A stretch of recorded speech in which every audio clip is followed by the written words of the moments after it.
Estamos vivendo um Halloween, praticamente para encerrar o mês de outubro, a bruxa tá solta. Uma das piores semanas nos últimos anos. A bolsa mostrou uma perda de 7,3% na semana, já acumula uma perda de 10,7% no ano. Olhando para a taxa de câmbio, o dólar valorizou em relação ao real 3,17 na semana e no ano já uma valorização acumulada de 8,5%. A situação ela está complicada, o risco fiscal está pegando e aí isso acaba atrapalhando toda a avaliação em relação ao cenário econômico brasileiro. Há um grande questionamento que a gente fala num crescimento econômico de 5% em 2021. Sim, isso vai se concretizar porque a gente tem o setor de serviços, que eu já repeti inúmeras vezes, que é um setor super importante, representa 60% do PIB,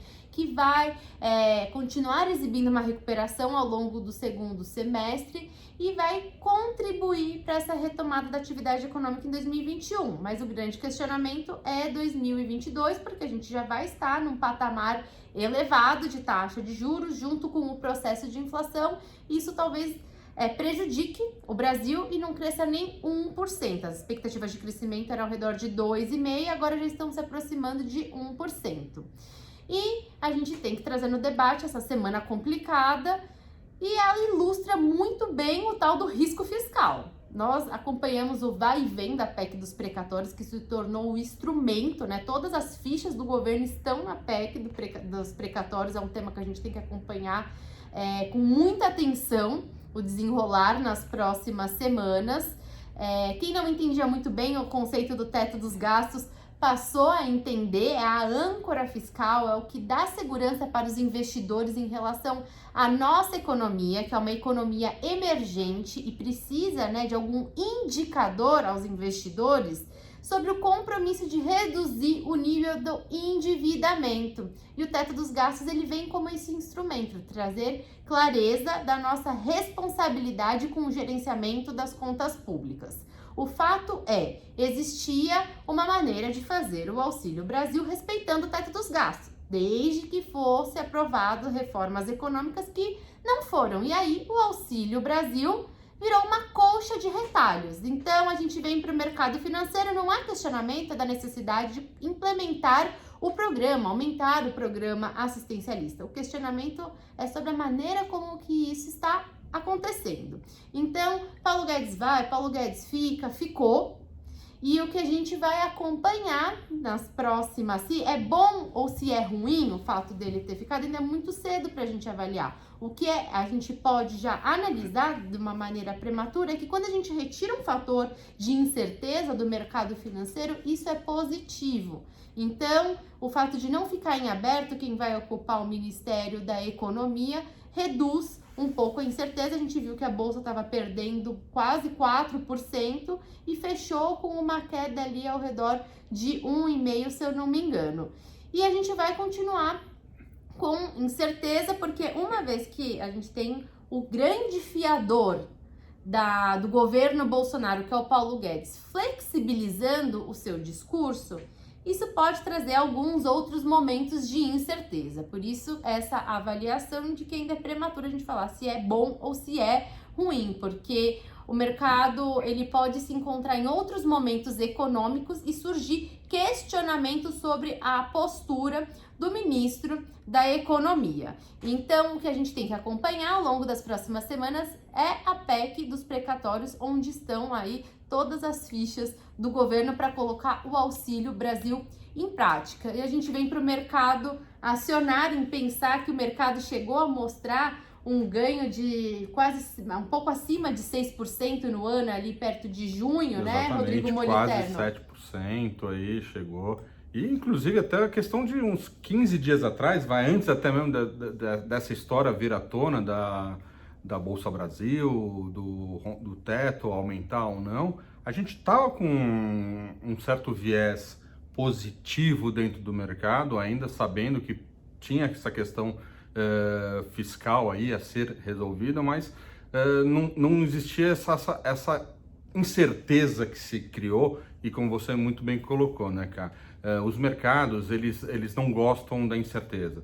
Independente se é para o bom ou para o ruim, mas que seja muito claro, que seja muito direcionado.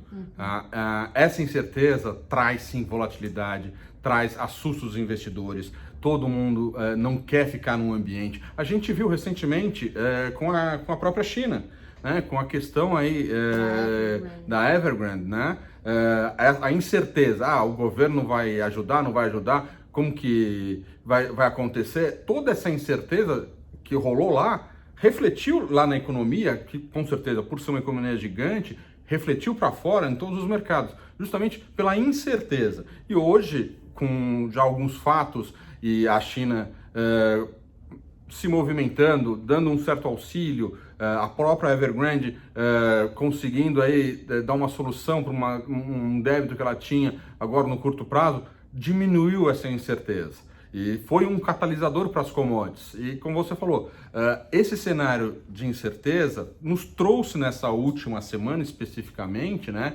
No dia 19, que a gente teve uma queda de quase 4%, depois recuperou um pouquinho, depois de novo no dia 21, uma queda também mais forte de 2 e pouco, quase 3%, justamente por toda essa situação que se criou. Então o teto, que era algo que nos dava tranquilidade para o investidor vir para cá e saber que não ia ter um gasto desenfreado, que isso acarretaria em aumento de juros, a inflação, ele poderia aqui vir investir, ele ficou receoso quanto a isso e nos trouxe toda essa turbulência. Com essa, vamos chamar assim, certa desfecho de hoje, o Guedes ficando, apesar da equipe técnica saindo, vamos colocar outros técnicos no lugar, os mercados deram uma certa acalmada, mas não é que eles vão recuperar, tá? Tá todo mundo, obviamente, de olho para saber qual será o desfecho efetivamente, tá? Mas a gente não pode também deixar de ficar acompanhando o mercado e tentar ver aí o que está acontecendo, onde a gente vai se posicionar, né? Vamos lembrar, ações são ativos reais. E, de certa forma, é nisso daí que a gente vai buscar o valor. Então, assim, acho que a gente já vem comentando. As empresas de commodities que têm grande parte das suas receitas atrelada principalmente ao exterior e com essa questão da reabertura das economias, essas empresas tendem aí a ter uma performance mais positiva, né? Obviamente, aquelas que têm uma certa relação com a nossa economia, com as varejistas, essas aí estão sofrendo mais no curto prazo justamente por conta dessa instabilidade, dos juros altos, da inflação, da diminuição da propensão a consumir. Então, isso tudo leva o investidor a ter que ficar bastante atento. A gente vai começar agora a temporada de resultados aqui no Brasil, já começou lá no exterior. No exterior a gente está vendo que os resultados têm saído acima das expectativas, o que demonstra uma certa recuperação da economia, e é o que a gente espera ver aqui também no resultado desse segundo trimestre. Há uma expectativa bastante grande que os números do terceiro trimestre sejam superiores ao do segundo trimestre, então as empresas devem mostrar bons resultados. Posso fazer uma interrupção? Lógico. Inclusive, eu vou colocar aqui um outro ponto, né? Quando a gente está acompanhando o cenário econômico, lógico que o macro influencia, mas nesse momento, quando você tem um escritório bacana, né, e um grupo de assessores também que ficam olhando ali para o mercado específico, para o produto de renda variável, que é um universo, a gente consegue olhar para alguns indicadores técnicos, movimento de mercado, que chama a atenção e vê que pode ter aí algumas oportunidades. Exatamente. Como o ingresso do investidor estrangeiro. Nós estamos à véspera dessa divulgação de balanços e tem um ingresso do investidor estrangeiro, apesar de todo esse tumulto, o investidor estrangeiro veio aqui e investiu o seu capital. Exatamente, está quase 10 bilhões de entrada só em outubro. Então, acho que a gente tem que ficar muito atento, obviamente, ao macro, com o desenrolar econômico, que isso daí vai nos dar o direcionamento aí do longo prazo, mas vamos olhar justamente esses resultados e quem quiser continuar em ações que é um excelente investimento, é a melhor época para você estar aí entrando, montando suas posições, mas fazendo uma boa seleção, entrando naquelas empresas sólidas, que têm um fundamento, que venham com resultados crescentes, expectativas boas, porque no fundo, no final, né, desculpa, o fundamento acaba se sobrepondo a esses momentos de crise, de incerteza. Então, assim, as próximas semanas para o investidor vai ser muito importante acompanhar os resultados e o desfecho também de toda essa questão macro, para nos dar um norte, para ter uma visão mais de longo prazo para os nossos investimentos. Exatamente, não tome uma decisão precipitada, entre em contato com o seu assessor. Nós superamos momentos como esse, a gente viveu um momento similar, numa magnitude um pouco menor, porque não teve tanto atrito político assim, lá no mês de março, quando foi criado aí um gasto extraordinário para financiar, inclusive, o auxílio emergencial que ficou em prática até o mês de outubro. Depois, passado ali o mês de fevereiro, março, que foram meses que não foram tão legais, a gente teve no mês de junho a bolsa batendo recorde histórico. Então, nós costumamos encerrar os capítulos e o mercado acionário vai dando peso aí para alguns outros fatores. Então, se mantenha informado, acompanhe o desdobramento da PEC dos precatórios superado, esse episódio, né, do cargo do Paulo Guedes, da saída do Funchal, vamos acompanhar atentamente. Lembrando que nesse vídeo nós não fazemos uma recomendação, estamos apenas compartilhando a nossa visão do cenário macroeconômico e microeconômico. É isso aí. Boa semana a todos.